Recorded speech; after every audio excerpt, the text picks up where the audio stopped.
Hello and welcome to this session on integrating digital as part of our church vision and church activities.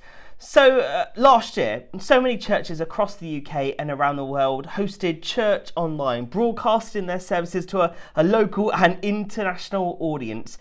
But how can we build upon that church online community? As we've been using social media in our church's activities in 2020, how can we get better at doing social media? Well, this session has loads of tips, ideas, wisdom from 4 special guests, how they are using digital in their own churches, in their own context, and how it has been working for them. So take lots of notes because this is the opportunity to do so, and let's dive straight in.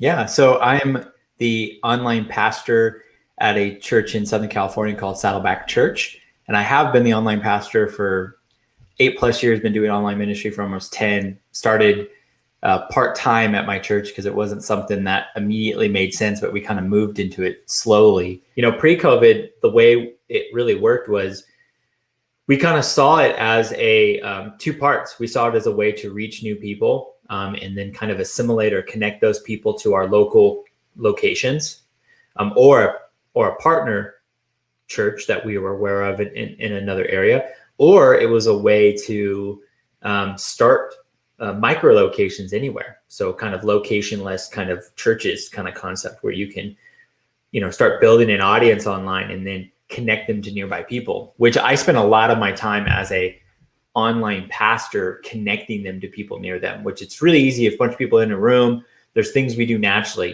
People just run into each other in a lobby or for us here in California, we have outdoor, we have a lot of outdoor areas because of the weather. So there's a patio experience and members and new people just connect and conversations happen. Well, how do you do that online? Well, for us, we have to create spaces, and we have to create digital patio spaces where people can connect seamlessly without you having to foster the connection, which for us as a Facebook group, also we have events where we have large, medium gatherings where people can kind of on Zoom hang out. I think digital, it's really easy for a lot of pastors, and really because churches are really good at disseminating information. It's what we've done since the Roman roads. And if you look at all the new technology from, the telegram to radio to television and so forth, churches always capitalize on those tools for various reasons, usually to spread the gospel. I think for us, the trick has been, how do you do community online? It's really easy to get stuff on YouTube or stream your service to Facebook now. The question is how do you actually, be the body of Christ, which I think is something that since 2002, 2003, since like Facebooks and all these different tools started to create these spaces, I like to say that, there's this word used in the tech space called proprietary, where like they own the rights to this. Well, I like to think that the church has proprietary ownership of what community is. We have communion with God and communion with others. And how do you do that right online? I've never been a believer that I think online community is the premium expression of how church is done, but I think it is a expression. I still think face-to-face community is more important than ever, but you can't belittle what God can do through digital tools. So I spent a lot of time creating those spaces and investing in those spaces. And very practically, a Facebook group is one of the number one ways. It's just, again, like we have this group and we spend a lot of time. I'm in it. People ask questions, share prayer requests, interact. We try to have conversations. You're trying to create it. So again, like a Facebook page is great for pushing information, but a group is way better for connecting people to each other, because what's amazing about a group is other people can start conversations. So this is the power of the internet, is decentralizing and empowering people to do their own thing, and you don't need to be engaged. So even your church building, you have to be present for people to meet there. Somebody has to unlock the door, somebody has to monitor, somebody has to be there. So your church is only really able to be used a couple of hours a week, really practically. But online, the whole point of it is that you don't need to treat it like that. It could just be an open space, which can be both empowering and scary, because what happens, and the history of the internet is this conversation is, how do you monitor things? What should we monitor? Is there free speech? All these things. And so, but I've been really curious in that, is how to get more people connected. And before we kind of move on, we started to do this thing where we have a place on our website where people can plot themselves on a map. Something we've struggled with is privacy issues. I might know 5 people live, let's say, in this part of, England, but I can't really share that information without allowing them to opt in. So I might have people in that area, but I have to facilitate the connection. Well, how do I get out of having to facilitate it? So we started this map that people put themselves on the map and they connect with each other. And so they say, hey, they kind of raise their hand like, hey, I'm willing to connect. And I just got a message a couple of days ago that somebody Facebook messaged me, says, hey, by the way, Jay, I was looking on the map and I found 2 other people that live in this part of Canada, and we've started an online group. And I was just so encouraged because, you have your thoughts, you have your dreams of what you want to happen, but that's exactly what I want. That group happened without me being involved. For our groups, we very much encourage our groups to meet with their friends. And so we have a host model, not a leader model. And every model is different. So like, for example, even if you call it a Bible study, you're probably going to want a certain level of expertise to be a leader of that group. And there's going to be more training, which is totally okay, but you're going to have less groups because of that. And we really lean into a host model where you just grab your friends and you do a study, and we resource that group through a curriculum. Either it's a written curriculum or a video curriculum, and they get that, via online in some way. You can see a sample of some of this if you go to saddleback.com/talkitover, we write up discussion questions off the weekend message. But the thought is that the curriculum is the expert, not the leader. And so I know a lot of churches that have like the leader model, and it's going to take, maybe anywhere between 6 to 10 months to train up that leader, because you got to trust them with theology, where we more rely off the curriculum. And then we have point people over those groups that, if there is a question or something that they want to follow up on or an issue, they contact that person and we help them. So we grow and get a lot of new groups because of this, because who better for you to have a good group experience than with your friends? But if we place you into a group, it's going to be kind of like a blind date, and it's going to be a little awkward, and it might take a couple of tries. And so that's how we do it. There's a lot of tools now. I know like here in the US, a really popular tool is Right Now Media, because it's kind of like a Netflix of small group studies. We use something like that of our own, but we very much rely off a host model, and we've gone away. It wasn't too long ago, we would still print and offer up DVDs. One of the things, and I would ask any church this, is, what do you want to do with people that are far away? Because all overnight, most churches have people tuning in from a city, a state, a province, or a country over. And what do you do? And are you going to become overnight like a global ministry, or are you going to focus on digital, and then people who watch far away, you just encourage them? And so for us, one of the things that we very much wanted to do for a long time is we do want to start micro locations all around the world. And so the thought is that when we do things online, I pastor people online and I move them deeper through our discipleship pathway. But I have a plan at the end of this, to quote Wizard of Oz here, at the end of my yellow brick road is either you're attending one of our physical locations in Southern California or internationally. We're connecting you to a local church that we are aware of, or you can start a church in your home, to kind of say it simply. And so I think church, yeah. Is that what kind of micro locations you kind of thinking in people's homes, and I guess gathered in front of a laptop, engaging with the teaching material? That's kind of where, to have that kind of face-to-face contact, you're saying is the kind of next step, if you see it. Yeah, and it would be, and I would say there's two steps to this. There's like a watch party approach where you're very much just gathering to watch the weekend service. And then there's like the church approach where you're actually meeting in small groups during the week. You're reaching your community, you're serving your community. It's more robust than just a program. It's actually like a full expression. Now, I will say that is a big goal. And I think there's a lot of theory around this. There's a lot of people that have been talking about this for a long time. I still think that there are some big gaps in its scaling. And so, we've launched, hundreds of these over the years, but I will say that it's really hard. It's really easy to get, maybe a group of 8 or 12 to do it. It's another thing to get that 8 or 12 to go to 30. And I think you have real issues, and we've had issues ourselves here where we've had groups, grow from 15 to 100. And then it's like, okay, what do we do? Do we actually have to do a location? But I think what's cool is that, we have different expectations at a church our size.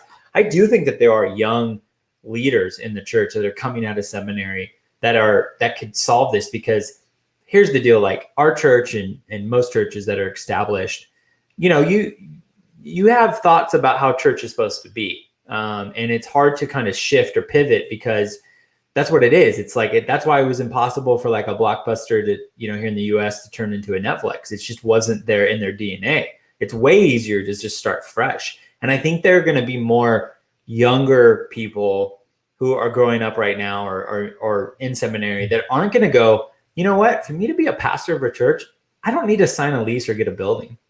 I could just start a YouTube channel and maybe even do something on Twitch or whatever, and just start building an audience. And then I can convert that audience into micro communities. And then maybe if there's a hot spot, it used to be like, what, God, you're calling me to, this part of the UK, or you're part of me, this part of California. Well, maybe what they do is that they start broad and they let the data inform where they go. And so I think churches of all sizes should be aware of that. I don't think every church should be thinking about, microsite strategy. I actually think most churches should be a local church that happens to be online and do online right. But like, get that process nailed down, like figure out how do you move somebody, a mile away into your community? And what does it look like to supplement things digitally?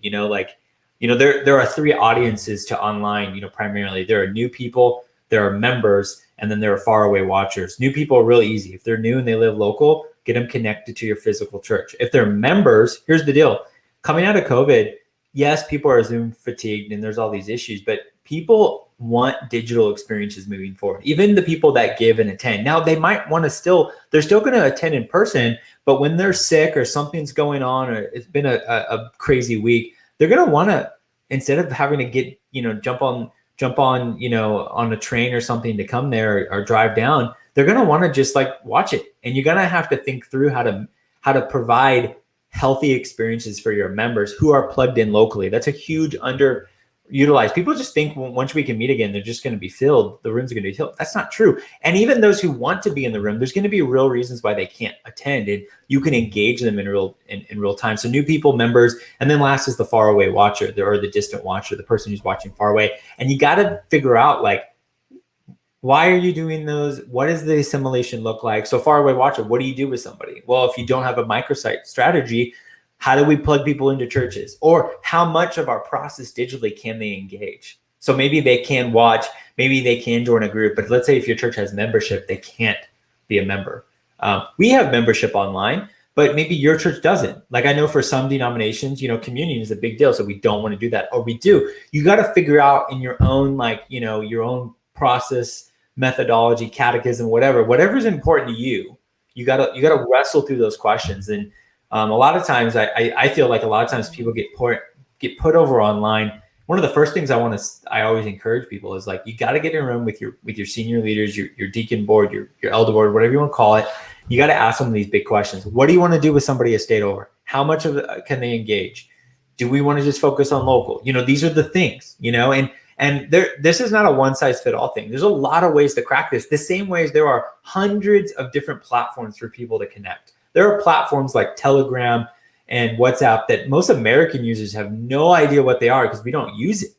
But that doesn't mean they aren't important. And I think the encouragement there is that there's no copy and pasting. There are learnings, but I think, figure out what you are trying to do at church and just take it in phases, bite sizes, one bite at a time. Figure out how to do streaming right. Figure out how to do community right. Figure out how to do classes right. Figure out how to do, ministry right. Then maybe in phase 5, 6, start tackling the microsite watch party strategy. Yeah. So I think it's, I would always encourage anybody, think about how your church does something locally, and then you just try to transfer that digitally. So for us, it's about inviting them to take another step. And then providing spaces for them to either, lurk, they could just kind of chill for a bit in this space if they're not willing, and then challenge them. So for us, 2 things that happen very upfront, they're invited to take our membership class online and get into a group. And those are 2 things that are put in front of their eyes right away. Like, here are the things that happen that, hey, learn more about, what does it mean to belong to our family? Let's solidify, your salvation. Obviously they may pray to prayer in our service, but maybe they don't really understand it. And so our membership class also does that. A big part of it is, making sure they know what they believe. And so they're invited to those two things. Now, if they choose not to engage, they can engage in our Facebook group, and I like to call it the back row Christians. The internet has just made that bigger. More people, there's all these people that attend your church pre-COVID for years that, they would say they were members, but were they? Like they just kind of showed up because they knew it was important or for whatever reason. The internet has just made that ability even easier and bigger. And so, for us, we know people every week are watching us and in our Facebook group and reading my emails that I send, and they're just not taking that next step. So I'm constantly trying to think about ways to flesh those people out, either in conversation or a prayer request or something. And then again, it comes back to, I invite them back to take our membership class or to get into a group. Now, correspondingly, what we have in tandem to that, if somebody indicates they have accepted Christ, I also have some automation where I send them a list of 6 emails over 6 months of different things, from inviting them to membership to I have like a couple sermons from my pastor that I think are really relevant to new believers. The one is the cards you're dealt with life, talking about how sometimes, things happen to you that are out of your control. And I just say, lays that. I have one about dealing with pain in life. And the thought is I send them these 6 to 7 emails, and those emails, the whole deal is that they just kind of they're just scheduled out where they just kind of, whenever they accept Christ, it sends them over the course of 6 months. The last email I send it after 6 months is, okay, you've committed your life to Christ 6 months ago. Like, what has God taught you since then? And I get people who respond to this. So there's personal follow-up. We check in with them personally, but I also have automation, and then they're in our community. So it's the same thing at a church. You preach, you have a service every week, and you have events, and the idea is you're constantly inviting people in. So a commitment's made. And I think a lot of churches have experienced this. You have more people viewing your service than ever. You have more people who have maybe committed their lives to Christ potentially, but maybe you have less engagement with those people. And I think that's the struggle, is that it's, again, removing friction. It's easier than ever for somebody to check a box, but it still is a huge step for them to actually step out. And you have to create crawl, walk, run, spaces. I like to think about it as, to do church well online, you need to have large gatherings, kind of corporate gatherings. These are your streams, your YouTubes, kind of events where people are watching together. You correlate to a face-to-face type of service. Then you have medium type of events. These are monthly events that are over Zoom, and they might be, anywhere between, 25 to 100 people, and you're meeting over a Zoom. Might be special events or a class or a seminar. Then you have small gatherings. These are small groups where people are known personally, and those are going to be under 12. And they're going to be their friends, and they can talk and share, and everybody's kind of active. And then you have personal connections. This might be mentorships, or if I call or meet with somebody over Zoom one-on-one. And so if you have large, medium, small, and one-on-one or personal connections, if you have those 4 spaces delivered or figured out online, then it actually starts to look like a real church. And I think there are a lot of churches that just have streaming and they don't have all the other stuff, or they might have been started to dabble with Zoom and these different platforms. But I like to think of it like that, and then I calendar that out. I have every 6 to 8 weeks I have events that people can be invited into. And it starts thinking through it. The easiest thing is to draw out your church's paradigm of how you disciple, your methodology, and then figure out, what does this look like online? And then what are the tools, the platforms you need? And then how do they all connect, and how do you funnel people? And then maybe even draw on a red line. Like, here's the point where they need to be face-to-face. So like missions trips, for example, like we've had people that want to go a mission trip, like internationally. We do a lot of work in Rwanda, and I can't just have somebody digitally only go from a digital experience to just all of a sudden in Rwanda, at least not yet. The tools don't exist. So I had one of my members to a couple who lived in Northern California and wanted to do this. And so the thought is they were digital, but they flew down here and were part of the training, and they went on an international missions trip. But there was a point of like, they had figured out that actually their leader of their group actually happens to work at Amazon. He works at Amazon. And so he's a little bit of a tech guy. And he said, you know what, you could go online, you could be part of our online meetings, maybe like, out of the 10-month training, maybe 6 of them, but 4 times we need to meet you face to face, because a big part of a missions trip is personal chemistry, because you're put into a new, people need to get along, and so they need to test that out face to face. And so the thought is 6 of them, I believe, were over Zoom, where they just piped into an event that was happening locally, but 4 of them they planned out to come here and get trained, and then they went on the trip. But that's our line. That was our line. If you want to go on a peace trip, only so much of it can be digital. It needs to be face to face. Yeah, hello everybody. My name's Hannah. I head up the digital team at Tearfund. Tearfund is a Christian charity. We work through the local church in 50 of the poorest countries around the world to work on fighting poverty and injustice. And we are a team that are really about enabling the rest of the organisation to embrace digital. So we think a lot about digital culture. I think we think about digital culture because the technology and the tools that we use can change. 10 years ago when I was at uni, we were all using Skype. And now in lockdown, you wouldn't dream of using Skype. We're all on Zoom. The same is happening on social media. We were all on MySpace, and now lots of us are on Facebook, and what's going to be the next thing? So the tools and the technologies that we use change. So as a team, what we try and focus on is around that digital culture, digital thinking, digital mindset, and really equip the rest of the organisation to do that. So when I say digital thinking, I'm thinking about data, using data. And that's the great thing about digital. We've got loads of data. Thinking about our audience, who is it that we're trying to talk to? And where are they and what do they care about? And really thinking about things from an audience mindset. And then thinking about how do we make this thing we want to do as efficient and as effective as possible. So we create tools that our organisation can use. We've got some personas, thinking about our audience. We've got some insights that people can use. And we equip the organisation with that to then think about, okay, so how can I meet my objective? How can I speak to the person I'm trying to speak to using all of these tools? Data-wise, we're looking at who our audience are. So we're thinking about who's coming to our site, who's coming to using our social media, and we look at kind of in-house analytics. This is something that you can quite easily do. So thinking about the channels that you're on, maybe you're on Facebook, you can look and see what demographics are coming to your Facebook page. And the same thing for our website, we can see demographically who's coming to our site.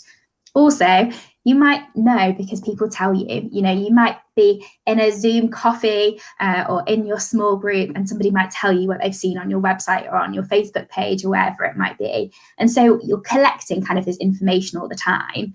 And it's really thinking about, okay, who are these people? And that can then inform loads of our decisions. But we also then look at the data of the things that we're putting out there. So you mentioned Easter's coming up. We've got a Lent campaign out at the moment where we have this really amazing resource for people to engage in a devotional every day of Lent. And we're looking at how our messaging is performing on our different channels. And the messaging that's performing well, we're saying, okay, let's do that messaging more. And the messaging that isn't working, we're thinking about, okay, why is it not working? What might we need to tweak? So we're looking both at kind of the big picture data to help us make those decisions, but then also kind of the smaller data of how do we respond when something isn't working? And because we can, that's the great thing about digital. We haven't printed something that then can't be changed. Actually, the next time we post something about this, we can change the messaging. And so we're using data to inform those smaller decisions as well.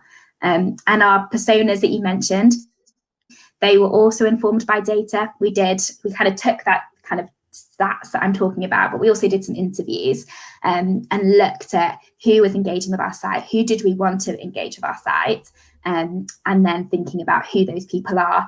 And the personas, they're basically caricatures of people who we want to speak to, and it helps us think about them. So instead of me thinking about Hannah and how I engage with something, I'm thinking about what about somebody who might be a supporter of Tearfund who's in their late 60s? What do they do? What devices are they using? Where are they already? Are they on Facebook? Do we speak to them there? Are they on Instagram? Do we speak to them there? So it helps us just think, okay, I'm not talking to someone like me. I'm talking to a Tearfund supporter or a potential Tearfund supporter. So it's been a really useful tool to help us think more about who are our supporters and how do we engage them with Tearfund's work. So we've actually just re-platformed our website. So I'll share a bit and then you can go on the Tearfund website. And if you think what I'm talking about is a load of rubbish, then let me know.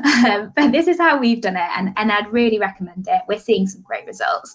So thinking about who that person is through a persona or just what you know, you can just write it down so you've kind of got a shared understanding as a team. And then think about, what are their goals? What are they wanting to do? Are they wanting to set up a direct debit? Are they wanting to sign up for a course? Are they wanting to tune back into the sermon, and are they wanting to find that? What are some of the goals that they're wanting to do? What are their needs? And then thinking about putting that on the website, making it really easy for people to find. The likelihood is that you probably already have a website. So one thing that we do is we do testing, and this can be really simple. You only need 3 or 4 people to start seeing trends. So grab some people who you know, get them on your website, get them to share their screen, and just say, can you tell me what would you do if you wanted to sign up for an event at our church? And see where they go on your website. Maybe they'll click the About Us button if you've got something like that. And you can ask them, why did you click that? What were you expecting to see there? And already your mind will be blown about the assumptions that we make about things that we're really close to, and actually what the people using the website, how they're interacting and what they're expecting. And you'll see trends, as I said, with just 3 or 4 people. And that can be so helpful, because you realize, in my head, a course is an event, but maybe other people don't see it as an event. They see it as a course, and that's a distinct thing. So how do we separate that on the website to make it easier for people to find things? So yeah, really encourage you to think about who the person is and what their needs are, but then also test it. And it doesn't have to be really fancy. It can just be somebody sharing their screen with you and talking to you about what they're doing and why they think things would be there, and you'll start to pick up on some good ideas. One of the things that I do is, when you're scrolling, something might stand out to you on whatever channel you're on, if you're on Instagram or Facebook or wherever. And it might be something that has nothing to do with church. It might be innocent smoothies. It might be Rightmove. It doesn't have to be anything to do with the church. But what was it about that made you stop? Why did it engage you?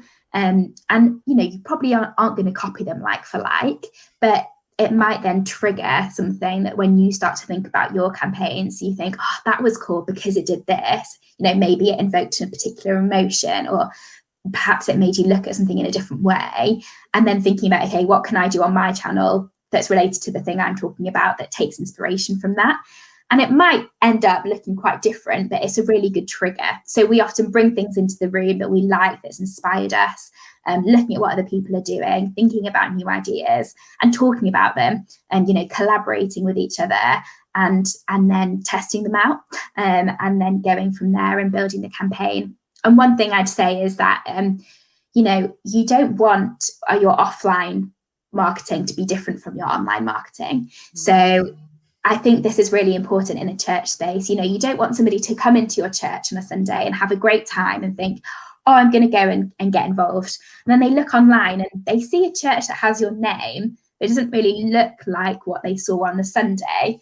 And they're thinking, is this the church? Like, this is surprising me. You really need to make sure it kind of matches your experience. So what you're seeing offline should be the same online. It should feel like you're one church. You've got the same message. So I guess it's just encouraging you not to think, what should we do for our online spaces? But what should we do overall to market this thing? And then what does that look like on the specific channels? Might look different, but the core messaging, the core look and feel should feel the same, so that people know you're the same person or you're the same church, rather than them being confused about who you are. I think I'm quite excited to see us explore kind of the transition over the next year of online spaces moving into maybe hybrid spaces where you've got some people online, some people in person, and thinking about what the world's going to look like over the next year, and particularly into 2022. I think it's really exciting. I think it's a great opportunity. One of the things that I think digital has moved into is, rather than it just being an organisation or a church or an individual saying their thing to the world online, we're moving to a much more interactive space. And I think that's so exciting. One of the great things that I'm loving that we're doing at the moment is live events, streaming things on Facebook and seeing the comments that are coming in, and being able to interact and respond to the comments that are coming in directly. This is something that actually I think churches are probably ahead of the game on, with lots of services now happening on Zoom or being live streamed. But that's really exciting. And then also thinking about kind of even smaller bits of content, quizzes, or kind of those interactive things. Actually, it's a two-way conversation. And for us, we want people to be connecting and with poverty across the world. And so actually, it can't just be us saying this is what's happening. It's got to be about people engaging with it. So I think that's really exciting. And I think as we move into a hybrid space, we've got to work out what that looks like. But I think there's loads of opportunity there. I am Emily Withers. I am currently working down in Brighton by the sea at St. Peter's, Brighton, and I head up the comms there. I've been there for a year, so the whole time I've been there has been in the pandemic. So it's been quite an interesting time, but an exciting time as well. Lots of opportunities, lots of learning, definitely. When I rocked up, we were just using Instagram. So I was like, let's open it all up.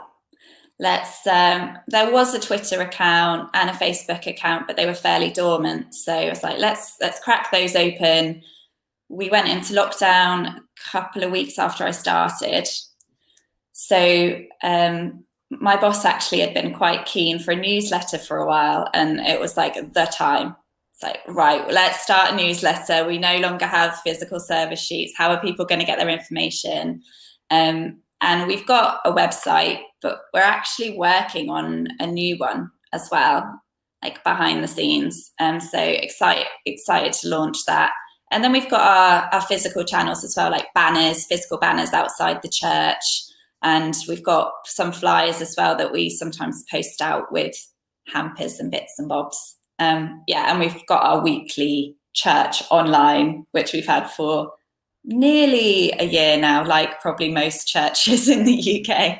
Just let's suddenly go online. I think with any campaign, it's about being really tight-knit with the ministry head or head of department. And that's something I've actually just really loved at St. Peter's. They've really centralised comms, and sometimes I'll be leading the meeting, sometimes I'll be partaking in it, other times I'll just be a pair of ears. But just being able to hear directly firsthand what's going on, what someone's passion is, what the plan is, what an alpha evening is going to look like online, really helps prevent the Chinese whispers of, oh, you've given me some facts, like the what, but I don't know the why, or the why now, or the why this way. So, or like, what are you hoping to achieve through doing this? With alpha, it's quite obvious, but with some things, it's like, why have you named this talk series that? If you just give me a title, it's not enough to bounce off. So I think with anything, with campaigns, a lot of it is having regular conversations with people, like being in the room, being able to convert that into an external message. And then it's just about planning, looking across all of the channels you have, and hopefully you've got someone who can create some content, whether that's a bit of graphic design, some copy, some video content, and you just line it up and get it out there and look at the data afterwards. I was listening to a webinar the other day about building your own brand, like your own personality. And there was a tip about writing on social media or across your communication channels as though you're writing to one individual person. And if you think of that person like your friend or the person you want to go on that course, you're not just going to give them, it's here, it's at this time, it's free, go along. They'll be like, why would I go? Like, what would I get from it? Like, what's the A to the B of that for me? And just humanizing it more. And I think when there's quite a lot of prolific posting, it can be so easy just to put the what out there. And we've definitely done that like countless times as well. And it's just trying to think fresh and get that specificity or that novel idea as to like what would be the nudge. Like, oh yeah, no, I am feeling like that, or oh, I do want to get to that place. I think it's really important, and it's Simon Sinek who's got the book Start With Why and the golden circle: why, how, and what. But we often focus on the what rather than start with the why. So I do think there is gold in that. How does it come about? So you want to talk about Church Online this Sunday. Yeah. How do you accumulate content to put out there? How does it kind of all emerge? We have a weekly Church Online meeting, and there's about 6 of us in there. I'm the comms representative. In terms of the comms team, it's now 2 of us. So it's me and a guy called Archie, not Archie Coates, who leads the church, although he'd be great. And Archie's the guy who takes all of the really great photos. And we're looking to expand the team. There's sometimes voluntary support, like you said, you can lean on people who are around. But yeah, I think getting design elements in, videography, like you said, comms is so broad and there's such a plethora of skills that it's really helpful to have those on team. But yeah, with Church Online, we did have a guy when I first started who created video content for social and graphic design for social, but now produces and edits Church Online week in, week out, which is quite a crucial job. It's a big project. It's a big project. So yeah, we lost him to Church Online, which is important. Yeah, just get together, and there's someone who schedules it all, someone who comes up with it. We just sort of thrash out ideas, piece it all together. It took maybe 2 or 3 months to establish, like, this is our formula now. So when you come into those weekly meetings, you know what you're trying to hit. And I think sometimes it can, once you've got your foundation, interestingly, it can actually inspire more creativity, because you know what you're working with. You're like, oh, we could do something a bit different here, because you feel confident and you're not expending all of your energy on just trying to come up with the whole concept in the first place and the whole formula. So yeah, it's a tight-knit group of us who just pull it together each week. My name's Rosie. I live in Leeds and I work for a charity called the Archbishop of York Youth Trust. I'm the Director of Comms and Media here, and we have great fun working with schools, churches and local communities to encourage young people to be the change they want to see in their community. So it's great fun. I've been here for coming up to 2 years now, which feels mad. But a year of that has been in pandemic. So it's kind of been learning a new way of doing things and trying different techniques and that kind of thing. So it's great fun.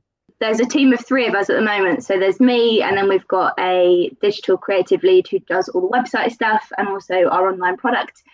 And then we have a comms intern as well. So it's a bit of all hands on deck.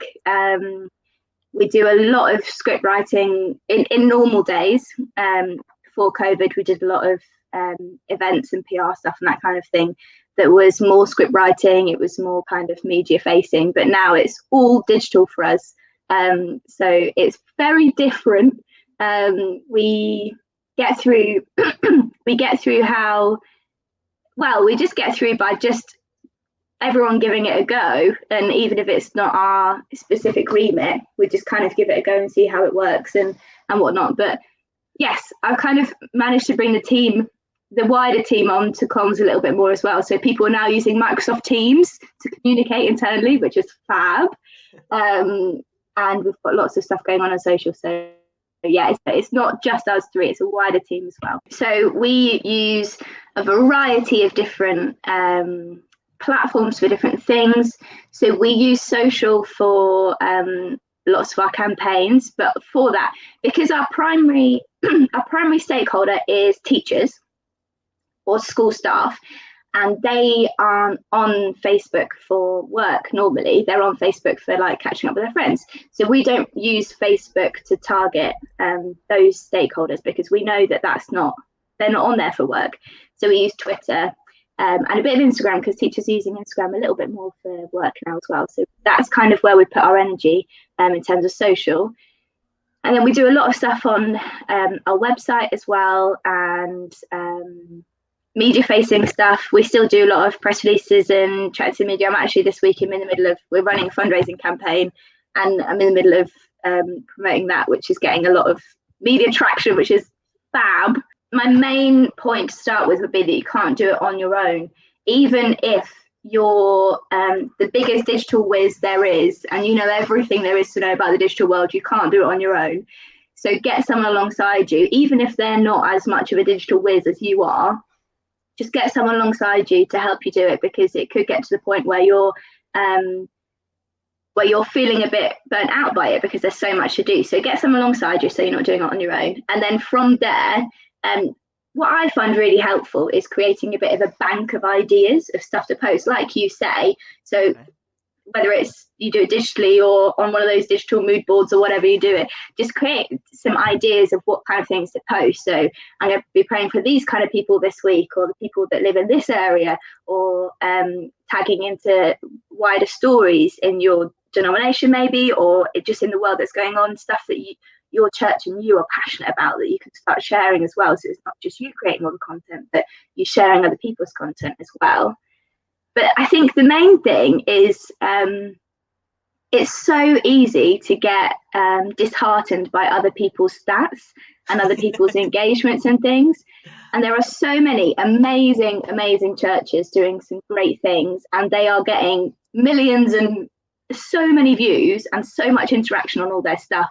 It's really hard sometimes to not get disheartened when you yourself are seeing kind of 30 views on your church service on a Sunday. You know, that I totally understand that can be quite disheartening, and I find that in my work as well, not just in church context, but in my work I can sometimes find that disheartening. But that's 30 people that you have reached that week, and they're probably people that may not have stepped foot in your church if it wasn't for you creating this service online. So try not to be disheartened by the big churches with lots of money and lots of budget that do all these amazing things, because you yourself are doing something amazing by reaching people that wouldn't have set foot in church otherwise. So keep going, don't be disheartened, even though it sometimes can be hard to do that, but keep going. So there's loads of free tools that you can start using that help you schedule content. And what that basically means is you don't have to log into Facebook every time you want to post something on Facebook, or you don't have to log into Instagram every time you want to post a picture. You know, you can schedule all of that content ahead of time. And loads of these tools are free. I mean, you pay for the more complex ones, but you don't need to be complex. All you need is something that will help you post when you want it to go out and how you want it to go out. You know, Hootsuite is great for Facebook. But they cover a range of other platforms as well, but Hootsuite's great for that. If you want to be on Twitter, TweetDeck is probably the easiest to use. It's very straightforward, and you can schedule as many tweets as you want. I mean, I don't even know if there's a limit. I don't think there's a limit. There's loads. We use a system that we pay for that's a little bit more expensive, but HubSpot and TweetDeck Hootsuite and TweetDeck are great tools that are free that you can use. But in terms of creating the content itself, so some of the posts will be fine, just the copy that you write. So saying this week we're praying for the people that live in this postcode, posting that. If you want to add a graphic or a photo or something like that, there's also loads of free tools that you can use to make these fab graphics. The one that's probably the easiest to use is called Canva. Free version gives you all sorts of graphics that you can edit to have your colors. You can add your logo, you can add a different picture and all the text you want, all that kind of thing. And it's so easy to use. You really don't need Photoshop to make great graphics if you need to do it quickly. And you can even do it on your phone. So you can do it on your phone, and then you can upload it to TweetDeck and get it scheduled straight away. So it's really easy. It takes about, I would say, 10 minutes for a graphic. Honestly, it's so quick. So you can even weed loads out all at once. And at the beginning of the week on a Monday, you could schedule your content for the whole of the week. And that means when the posts go out, you can kind of just have a little look and start interacting, because it might be that one of the people in your community replies and says, where's the link for that? How do I find out how to join or whatever? You just reply. And remember that interaction is really important. So you don't just want to put stuff out into the universe on social media and then not respond to it, because that's how you really start building audiences, and that's how you start building relationships with people, is by responding to stuff that is coming through. So schedule it all and then start responding. I would start by clocking where the people are that you want to reach. So it might be, so I was part of a church plant a couple of years ago now, and we were basically there for the 20s to 30s, the missing generation in lots of churches. And that was why we were there. We were trying to reach more 20s to 30s. So we did everything on Instagram, because obviously millennials love Instagram. So that's kind of where we put all of our energy. But it might be that your audiences are slightly older, so they might be more Facebook natives, or, so then I would be thinking about tailoring all of your content to go just on Facebook. I would think about where your audiences are first. So whether they're on Facebook, Instagram, it might be they're on Twitter. Just think about where they are more, where they interact more, and where you see them more engaging. Rosie, honestly, that's absolutely brilliant. Thank you so much. So that's it. Thank you to all our special guests for sharing such wisdom, knowledge and experience with us. I don't know if you're like me, but I've got so many notes. And don't forget, this video is available to watch all again, and why not share it with a friend too.